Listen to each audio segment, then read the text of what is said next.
সদৌ অসম শিশুনাট সমাৰোহৰ আজি প্ৰথমটো দিন আৰু আজি আমাৰ লগত আছে শিৱসাগৰ নাট্য বিদ্যালয়ৰ মুখ্য সম্পাদক আৰু ছাৰ আপোনাৰ সন্মুখলৈ আহিছোঁ। আজি আচলতে ক'ব লাগিব এক আপোনালোকে গুৰুত্বপূৰ্ণ ভূমিকা পালন কৰিছে শিশুনাট সমাৰোহ আজি আয়োজন কৰিছে, কি ক'ব খুজিব? এইবাৰ আমি ত্ৰয়োদশ বৰ্ষত আমাৰ 41খন নাটক হৈছে গোটেই অসমৰ।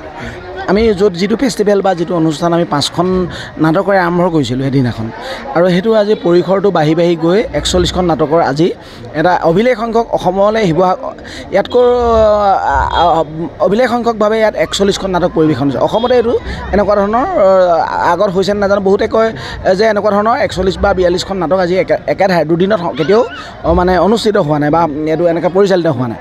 কিন্তু আজি খুব ভাল লগা কথা আমাৰ কাৰণে, আমি উদ্যোক্তা সমিতিৰ কাৰণে, শিৱসাগৰ নাট্য বিদ্যালয়ৰ কাৰণে, শিৱসাগৰ আমাৰ সদৌ ত্ৰয়োদশ সংখ্যক শিশুনাট সমাৰোহৰ উদযাপন সমিতিৰ কাৰণে এইটো বহুত ভাল লগা কথা।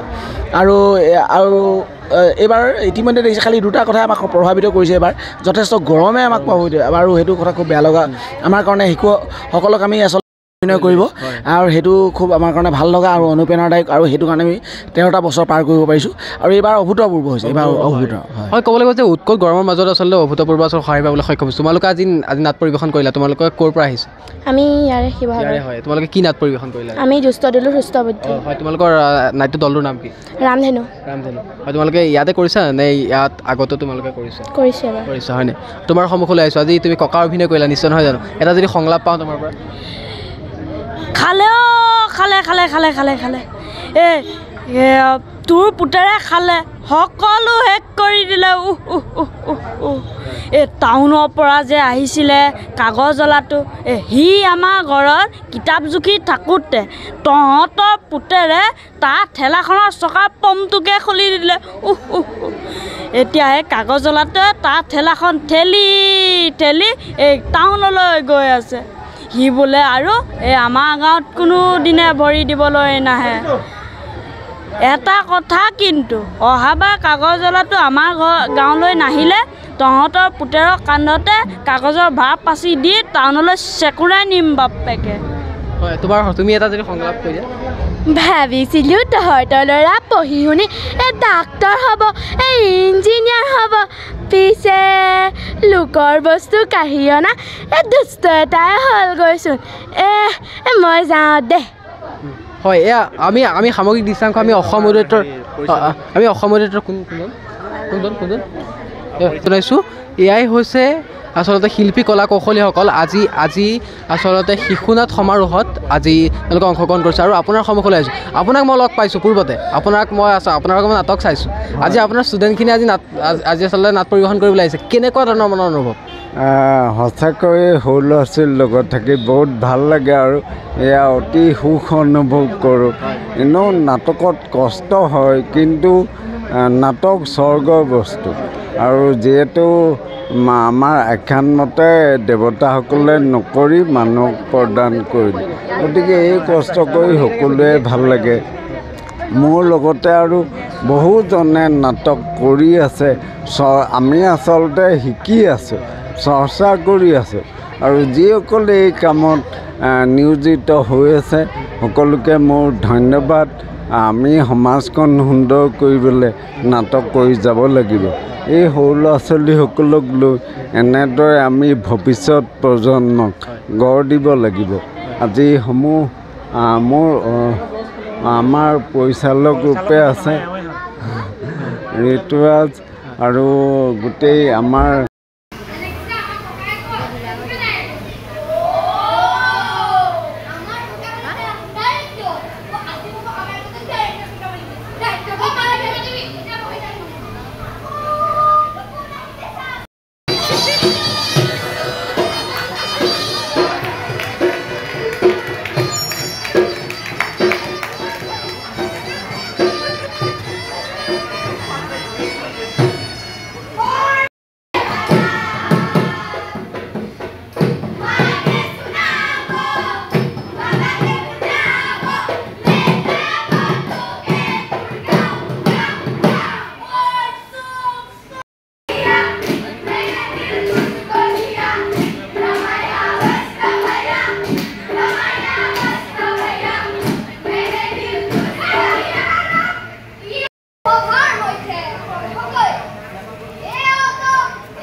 Hãy subscribe cho kênh Ghiền Mì Gõ để không bỏ lỡ